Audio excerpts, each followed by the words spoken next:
real honour to be presenting as part of the Adelphi book series, a series which has got an illustrious history in dealing with strategic issues throughout several decades.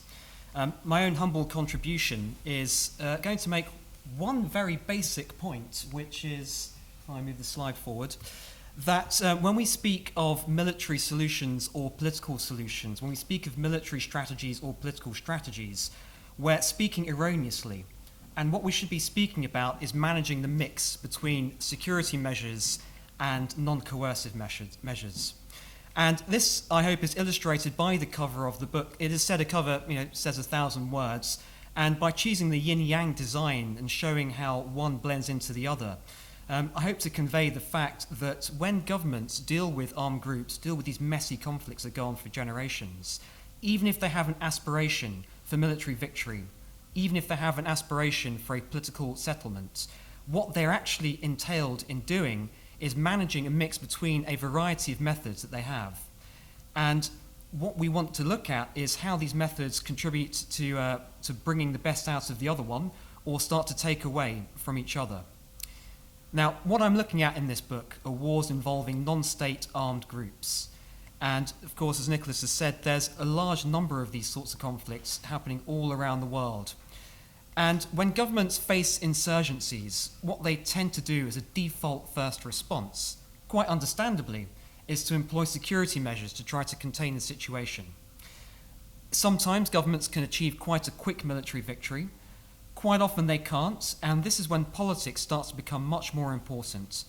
And the politics could entail an attempt to negotiate with the armed group or groups directly. It could also entail trying to carry on with politics in a way to marginalise those armed groups.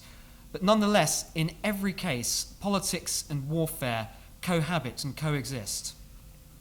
Now, the book moves through 10 very different examples of these kinds of conflicts. And the variety between the examples is intentional. I don't want to be in the business of cherry-picking a handful of examples to try to prove how you very easily move from fighting armed groups, negotiating with them, to coming up with some kind of deal. Nor do I want to focus specifically on those sort of simple scenarios where you have a government and a largely well-organized armed group. So there are examples that include coalitions of states and varying degrees of proxy interference by outside actors as well. And as I'll illustrate with the next slide, the issue of categorizing conflict is something I think a lot of people spend a lot of time doing based on the number of protagonists, the nature of those protagonists, and the degree to which they're supported by outside powers, states or other armed groups. And that's, of course, the important thing to be asking yourself, which is, what is this scenario consisting of? But I don't want to get caught up in trying to categorize conflicts between, for example, civil wars or proxy wars or terrorist groups being fought.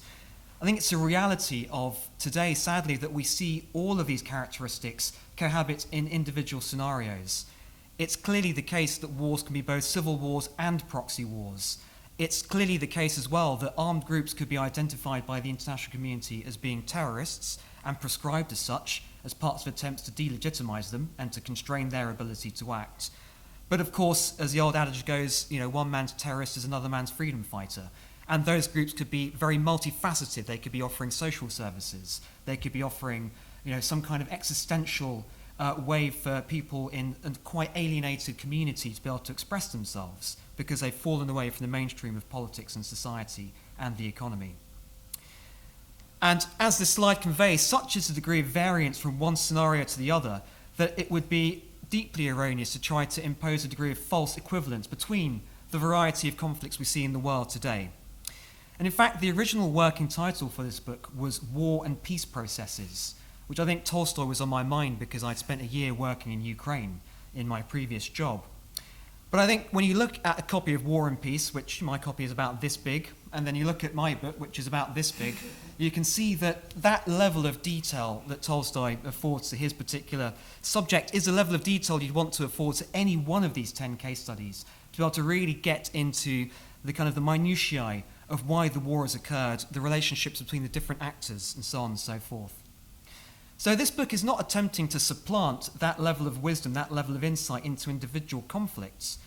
Rather, its intention to take a step back and to look across these different wars to try to isolate this one particular dynamic. And this dynamic is the coexistence of security measures and political processes that might or might not include the armed groups in question. And the reason I want to focus on this dynamic is that it's really quite hard to speak in grand strategic terms when it comes to wars involving armed groups, because they often don't end.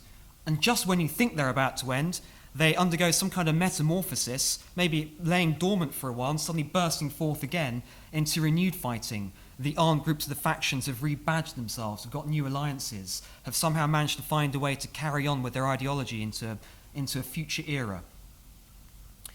So the focus really is on living with these wars and how governments negotiate and maneuver and form strategies that allow them to try to control the situation, or if the situation is falling out of their control, how they're able to still manage to stay in the game, so to speak, so that possibly at a future point, maybe years or decades later, an opening might arise in which they can actually move to achieving more of their strategic goals.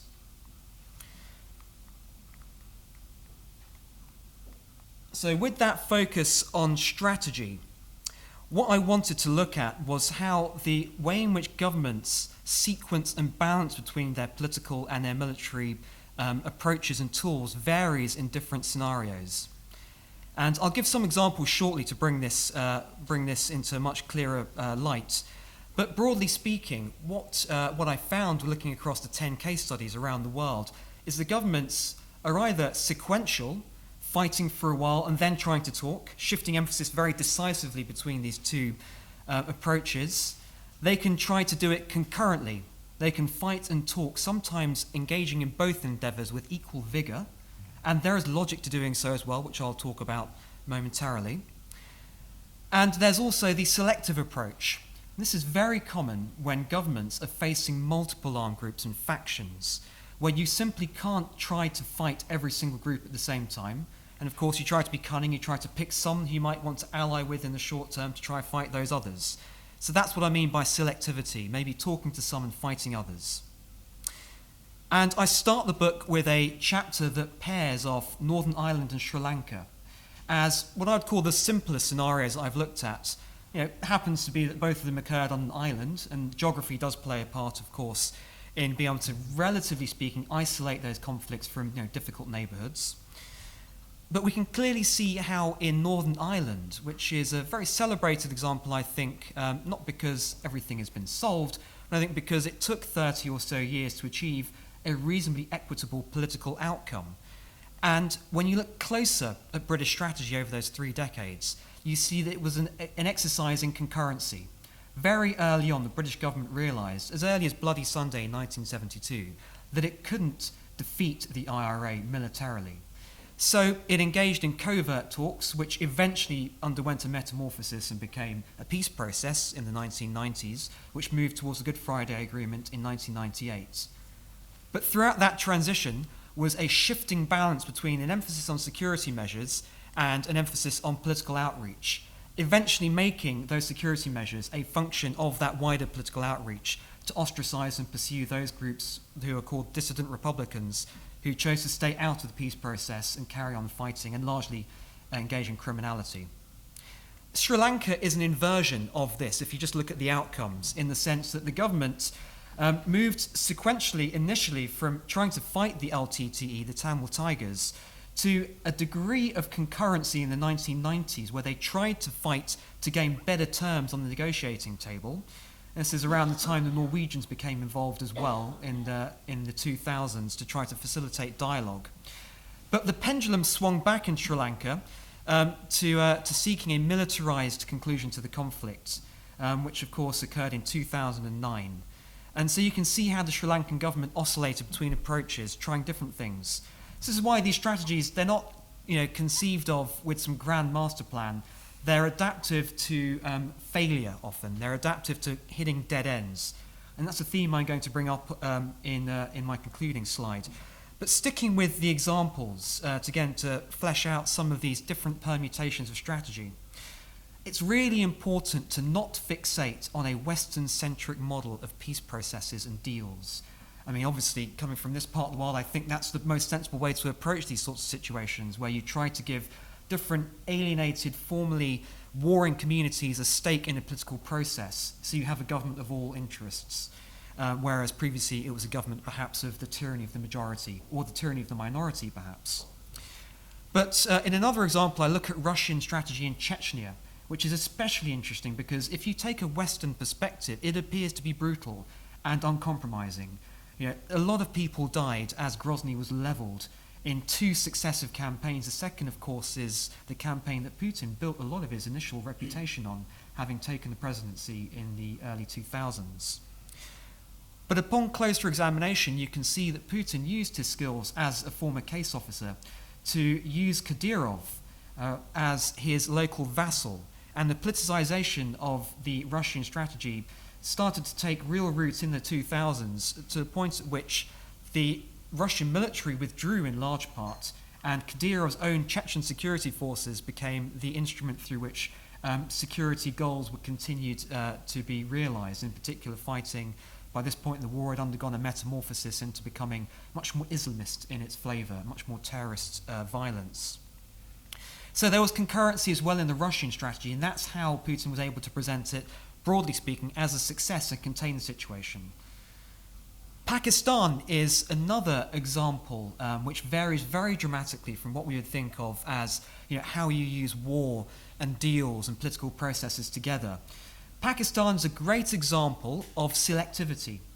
So we all know after 2001 that the Pakistanis were pushed into fighting the Taliban by the Americans following the invasion of Afghanistan next door, largely against their will, and seeing that they faced a large number of armed groups, many of which predated 2001, were Kashmiri-rooted groups focused on fighting the Indians, for example, but sharing a broad strain of common ideology with the Taliban and with other groups operating in the northwest frontier province.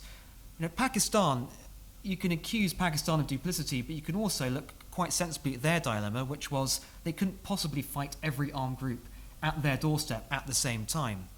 So Pakistan engaged in a quite clever series of mixing deals and fighting, sometimes with the same groups, but often, you know, separating one set of the Taliban or one set of armed groups from another to try to keep one at bay, maybe keep it possibly as a proxy for the future, but certainly not engage in open warfare with it, whilst more energetically fighting those armed groups that the Americans were strongly encouraging and indeed paying them to fight.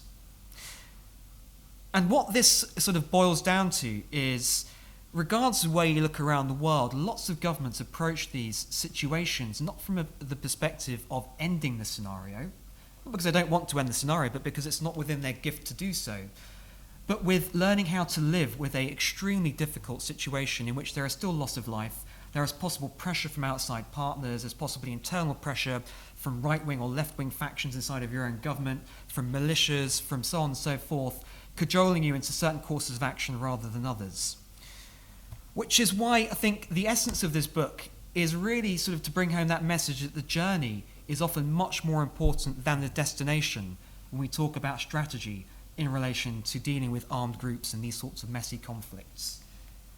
And when I talk about outcomes, what I really want to bring home is the fact that whilst a government might well aspire to wipe out an armed group root and branch, especially because armed groups often present an existential challenge to that state, sacrificing its monopoly in violence, of course, but often challenging its core values as well as bringing violence to its doorstep, killing its citizens, killing its security forces.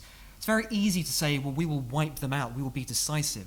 And political leaders all around the world have delivered those messages. But in reality, as the US and the UK found out in Iraq and Afghanistan, fighting armed groups to a position of near collapse or defeat, however you want to describe it, is incredibly difficult.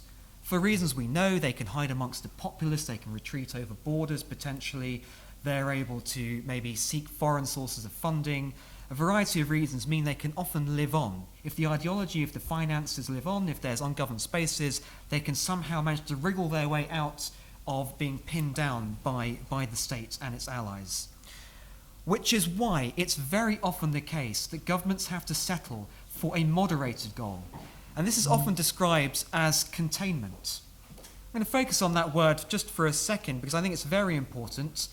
In strategic studies, it last found real sort of expression in the Cold War in regards to the nuclear deterrent strategy. But with armed groups in the wars of the 21st century, containment is extremely important as a concept, as an idea to fixate on. Because if you're a political leader and you've declared an intention to wipe out an armed group and you have fallen short, the only goal you can sell to the world, to your public, is that we have contained the threat, we have contained the terrorists. And time again, this surfaces as the way in which governments express what they've been able to achieve. It surfaces with regards to Western governments fighting the Taliban. We've managed to contain them. It surfaces with regards to, interestingly, there's a lot of interview material from former directors of Shin Bet, which is available on a documentary that I feature in my Israel case study. The Shin Bet directors, several of them say, well, we were able to keep the war on terror in Israel on a low flame so the country could go about its business, which means they're able to reduce the tempo of attacks, maybe the severity of attacks, interdicting insurgents, interdicting suicide bombers, operating in a way that keeps the violence on a lower flame than it was previously. But then the question is, well, what do you do with containment?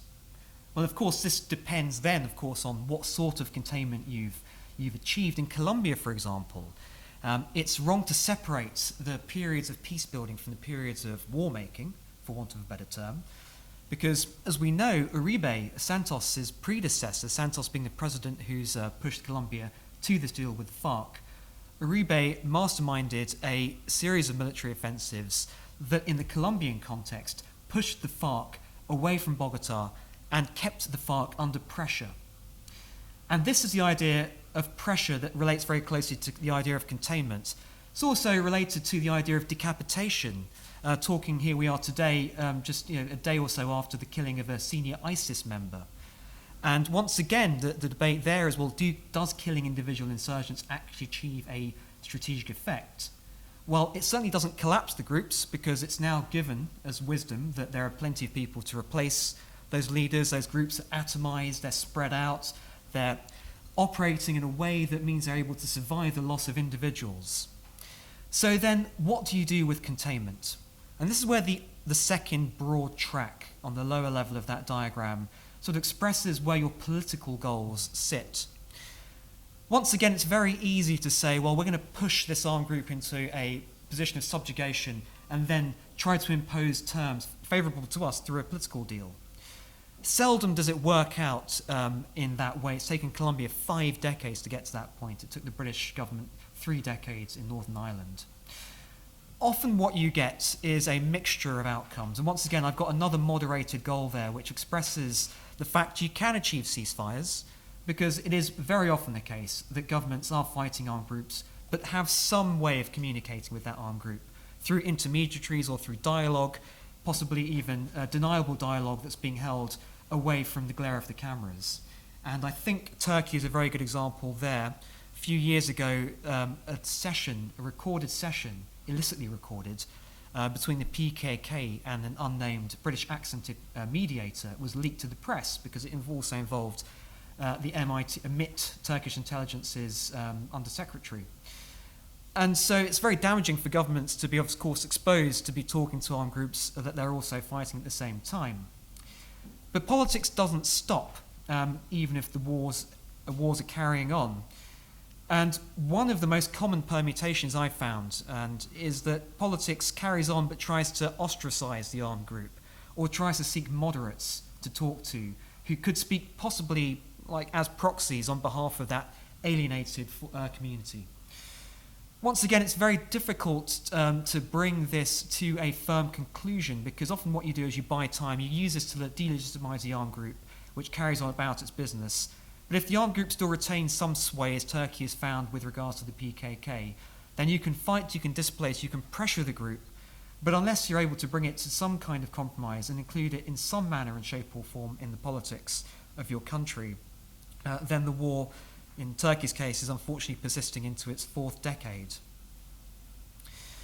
So, we've talked about some different permutations, and I want to go back again to that theme of the variety of circumstances, the varieties in terms of the numbers of actors, and how could I possibly speak collectively about such a differing set of conflicts.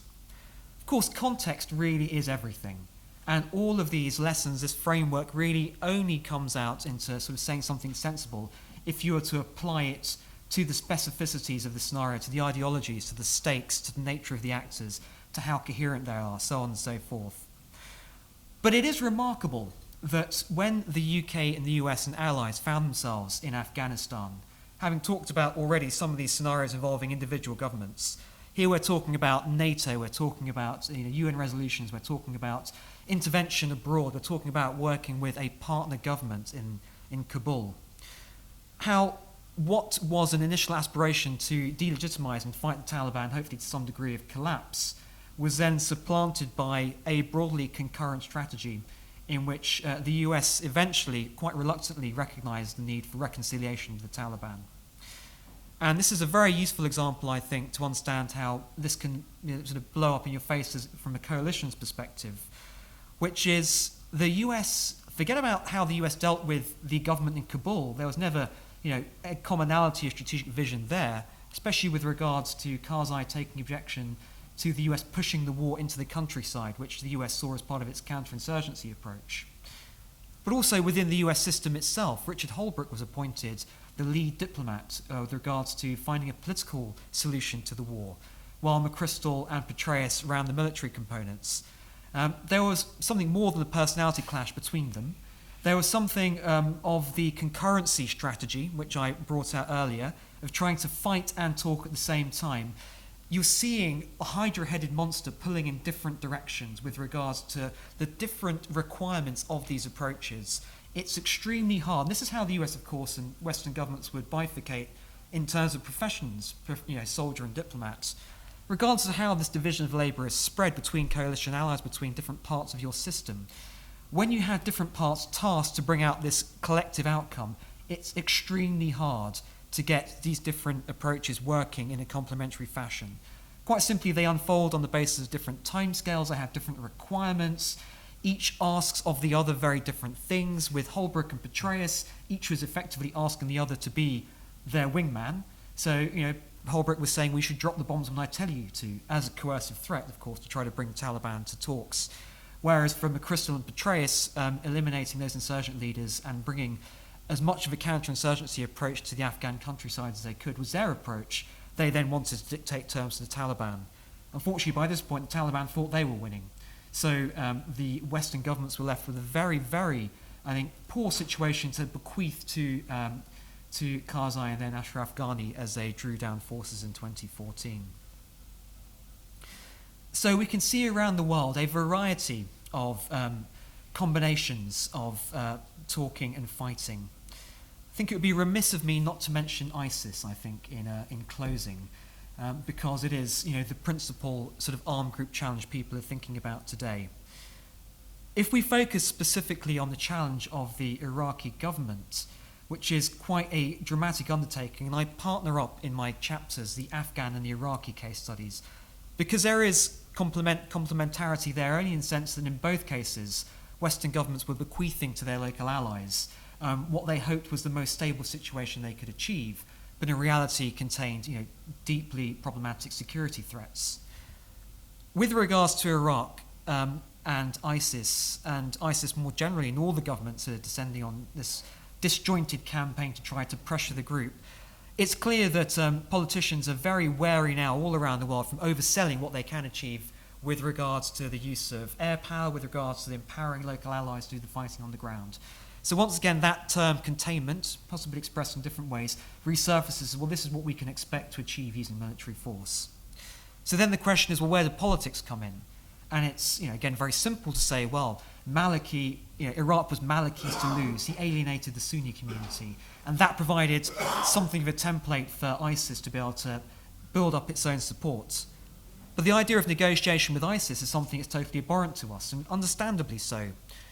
But I think with regards to negotiation with ISIS, while there's no sort of sense of this is a coherent body that wants to coexist in a world of states, so every effort is being given to delegitimize and pressure and collapse the group, it is certainly worth bearing in mind the US's very strident declarations against the Taliban in the immediate aftermath of 9/11, in which the Taliban was deemed to be so abhorrent, having abetted 9/11 attacks, as to never warrant any kind of political negotiation, any kind of deal, to ever see them as a legitimate political actor.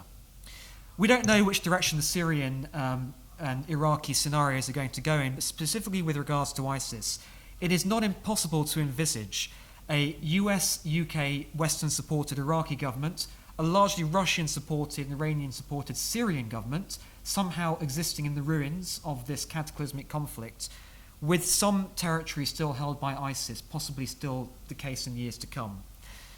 And then the question is, well, to what extent does Syrian politics, does Iraqi politics marginalize ISIS? To what extent does it actually find not even accommodation through a peace process, but possibly just even live and let live terms?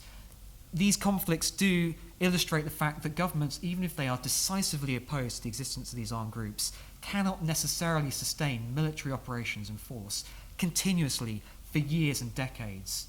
Going back to one of those simpler scenarios, Sri Lanka didn't use unrelenting military force and violence for 30 years. One of the reasons it opted for negotiation was to buy itself breathing space. Other governments buy themselves breathing space to reassemble their coalitions, to strengthen their coalitions. So, of course, the more complex the scenario becomes, the more factionalized, the more abhorrent the armed group is in the eyes of governments, the more the number of actors are, the less likely you can simplify the scenario to a series of equations, and that's never the sort of the intention here. So, to close off, I think what I would say is something about transferability of lessons. I think, I of all people, having spent a year immersed in the war in Ukraine, am definitely, very aware of the perils of false analogies and of the absolute importance of immersing yourself in the particularities of a scenario, of a conflict, and forming your opinions for a path forward from there. False analogies have led many governments and militaries to awful dead ends, not least from thinking about Northern Ireland and policing southern Iraq, for example. It's a very innocent analogy to make, and there's some merit to it, but the context and meant that the adaptability of this set of expertise simply didn't survive. And also with regards to, we want to wipe out this armed group, as the Sri Lankans did. For example, you can't say that. It won't always be the case. You won't necessarily be facing an armed group on an island. They may have borders to run across. But the strategic art of dealing with armed groups, which is one of the key themes in the introduction of this book, is that you cannot be partisan to any one method or tool that you're employing, whether it be violent measures through the use of military force or more standoff security measures involving helping allies and using intelligence.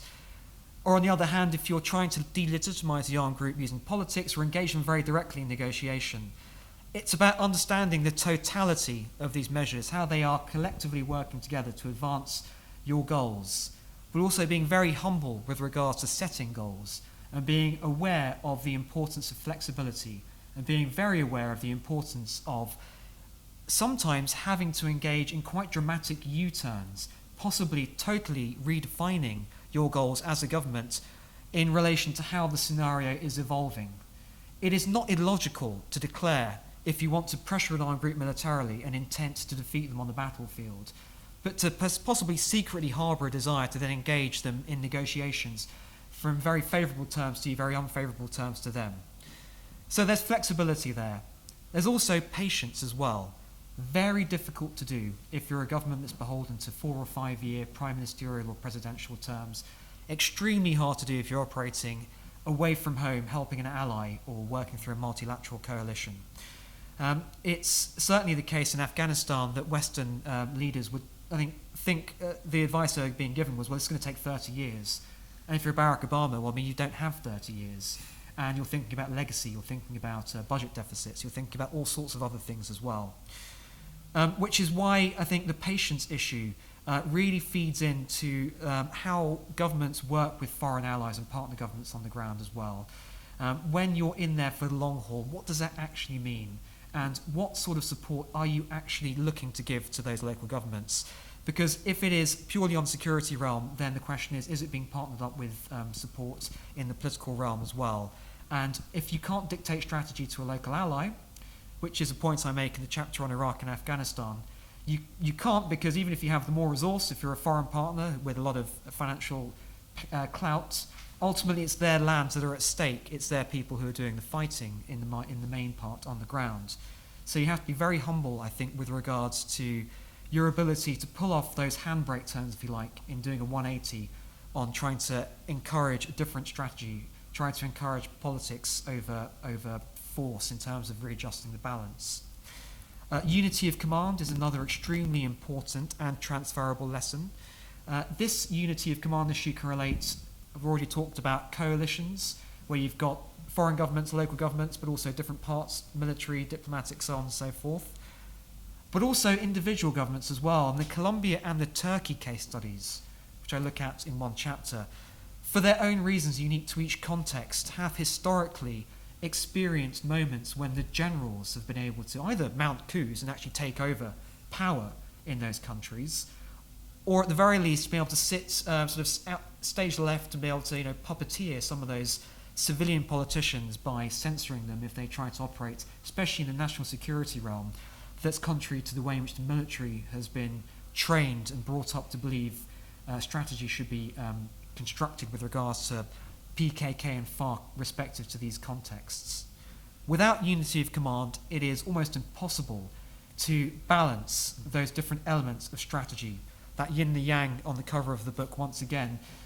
If you have a predisposition towards one, then you simply might not see the importance of the other.